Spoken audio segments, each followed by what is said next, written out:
Haydi git, iş işten geçmeden, çok geç olmadan vakit. Günahıma girmeden, katilim olmadan git. Git de şen şakrak geçen günlerime gün ekle. Beni kahkahaların sustuğu yerde bekle.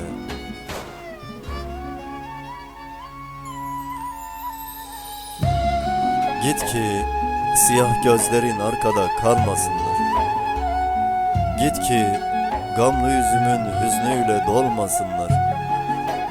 Madem ki benli hayat sana kafes kadar dar, uzaklaş, uzaklaş ellerimden uçabildiğin kadar, uçabildiğin kadar.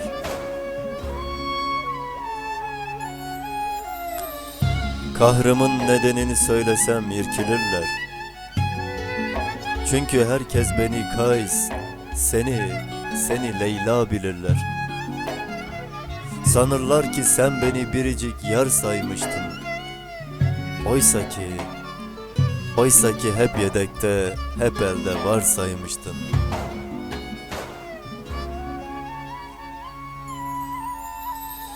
Ah ah, haydi git. Ne bir adres, ne bir hatıra bırak. Zannetme ki pişmanlık, mutluluk kadar ırak. Sanma ki faslı bahar geldiği gibi gelmez. Sanma ki hüsranını görmeye ömrün yetmez, ömrün.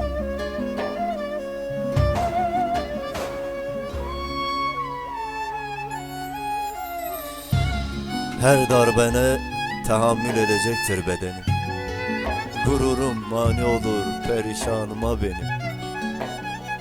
Yarı Ferhat olanın ellerle üfletine. Şirin ol katlanayım, şirin ol katlanayım dağ gibi küfletine.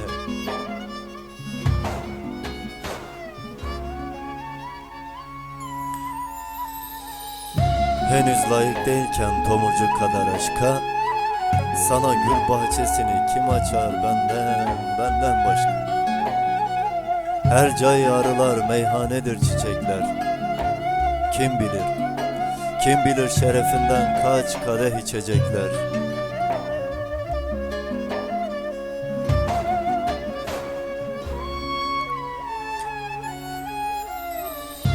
Ah ah, madem aşk tablosunun takdirinden acizsin, git de çağdaş ressamlar modern resimler çizsin.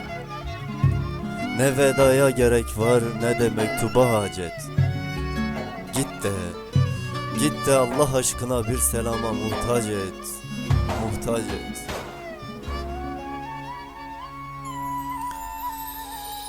Güllere de aşk olsun gene sen kokacaksın. Fallara da aşk olsun gene sen çıkacaksın.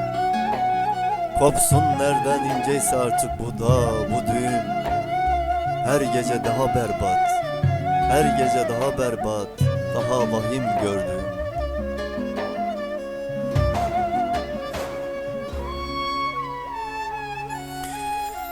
Ah ah, korkulu düşlerim yorumdan kaçıyorum. Sırf sana üzülüyor, sırf sana acıyorum. Haydi git, iş işten geçmeden, çok geç olmadan vakit. Günahıma girmeden, katilim olmadan git.